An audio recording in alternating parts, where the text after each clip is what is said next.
Oke, assalamualaikum warahmatullahi wabarakatuh. Ya, kita bertemu lagi ya. Ini di semester 3 ya. Oke, di semester 3 ini saya akan mengampu mata kuliah manajemen pemasaran.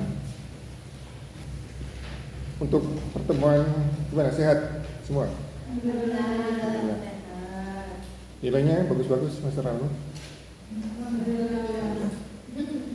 Jadi untuk manajemen pemasaran ini pertemuan pertama ini saya akan menjelaskan mengenai kontrak kuliah saja dulu ya. Nanti materi saya selingi materi, untuk materinya kita mulai sebetulnya di pertemuan kedua. Ya, jadi untuk manajemen pemasaran ini ada 3 SKS ya. Ada 14 kali pertemuan tatap muka dan 2 ujian UTS dan UAS. Untuk penilaian seperti biasa,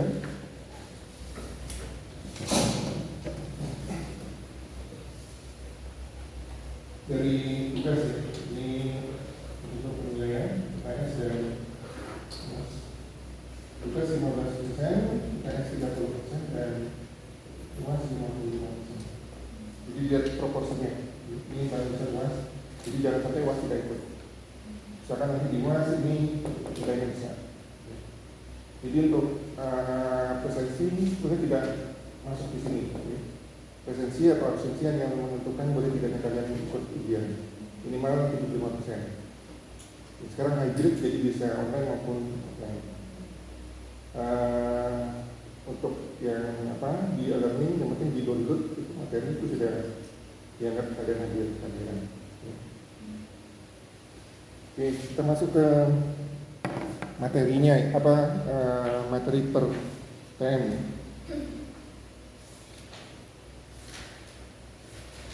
Jadi dia ada 14 TM tatap muka dan untuk penilaian untuk dapat A sekarang sudah 91 sudah dapat A ya. Lalu yang sebelumnya 92, sekarang 1. Tapi ini mutlak ya, 91 mutlak. Jadi kalau kalian nilainya 90,99, ini belum 91. Ini masih 93 B plus. Jadi 91 ke atas ini A. Kemudian misalnya 80 berapa 3 ini? 83 sampai 90,99. Kemudian di bawah ini B. Yang saya nggak kasih ya, tempat range. Saya suka ngeresin.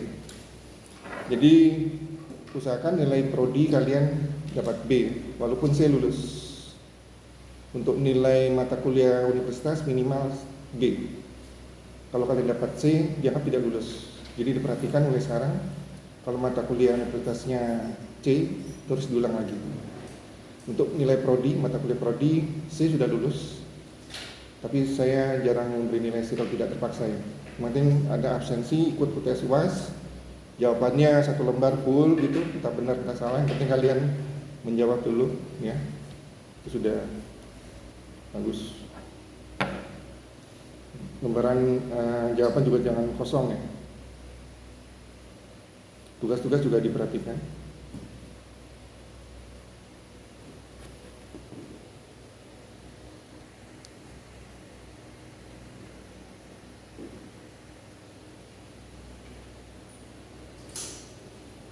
Untuk materinya ini ada 14 kali pertemuan.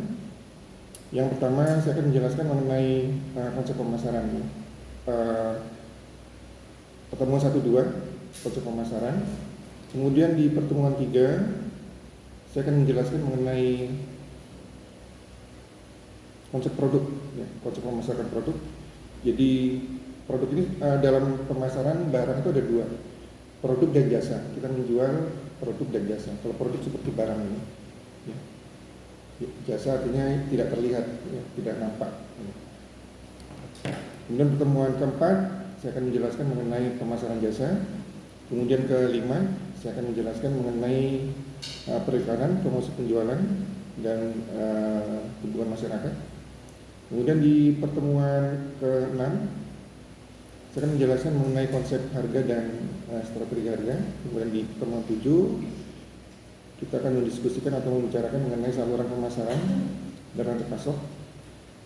Kemudian di pertemuan 8 ini ujian UTS. Kemudian di pertemuan 9 kita membicarakan mengenai bagaimana membangun merek yang kuat.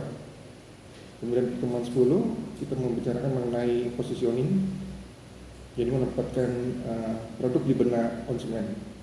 Ya. Dalam arti bukan produk yang ditaruh di benak konsumen.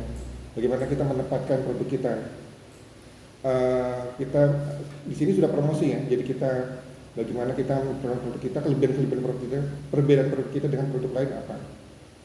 Ya, jadi nanti saya jelaskan. Kemudian di pertemuan 11 kita akan bicara mengenai riset pemasaran. Kemudian pertemuan 12 kita membicarakan mengenai komunikasi pemasaran. Dan di pertemuan ke-13 kita menjelaskan pemasaran atau e-commerce, pemasaran era modern, e-commerce.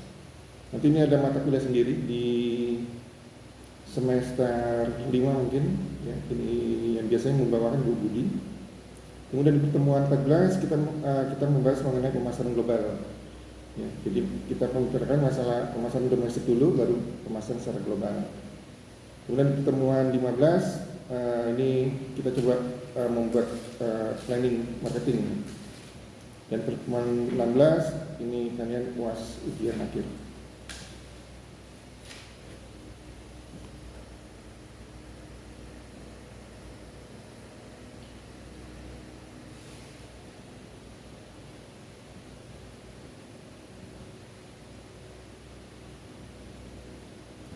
Untuk materi sedikit saya jelaskan ya. Jadi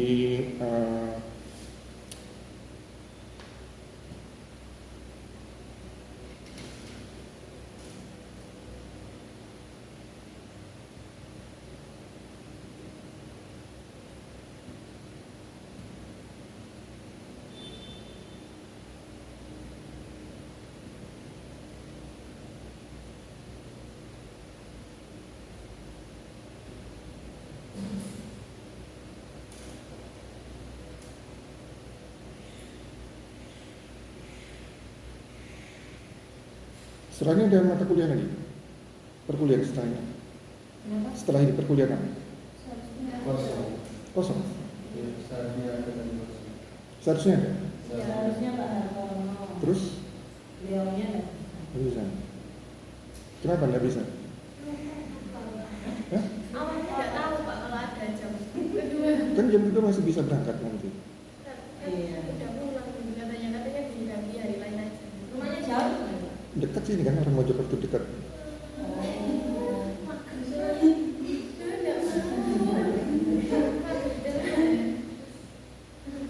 Jadwal kan sudah di-share ke dosen 2 minggu lalu sebelumnya. Masa lupa? Nggak tahu Pak.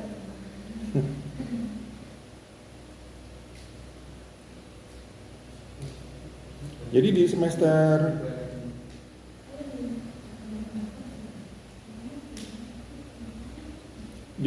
ini kalian mendapat mata kuliah manajemen keuangan, manajemen pemasaran, manajemen SDM. Kita ada 3 konsentrasi di manajemen keuangan, pemasaran, dan SDM. Nanti di semester 4 kalian tinggal milih konsentrasi yang mana. Ya, jadi di semester 4 kalau sore mungkin nanti kalau nggak pemasaran SDM. Ya. Kalau kelas pagi nanti di-split jadi tidak sekelas lagi dan anak. Kalau ini mungkin kalau sore saat kelas aja sekalian SDM atau kalian kira-kira apa nanti? Nanti baru tahu setelah ini ya, 1 semester ini minatnya di mana.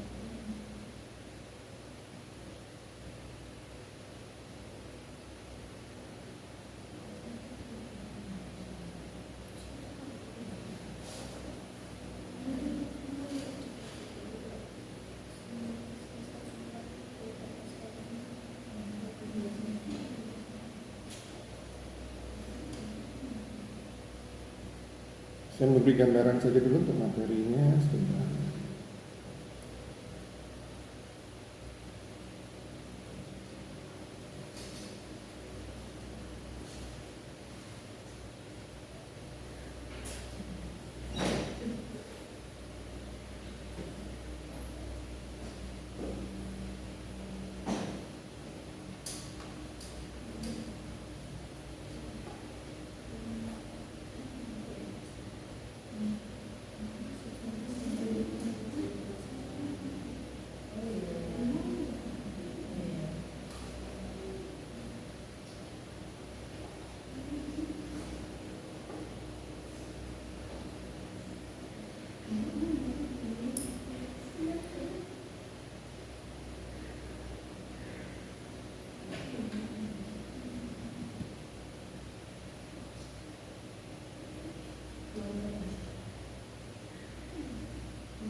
Jadi minggu depan kalau mau kalian di kelas bawah juga bisa. Nanti kalau materi sudah saya di learning tinggal di download. Ya. Jadi kalian buka HP saja nanti. Ya.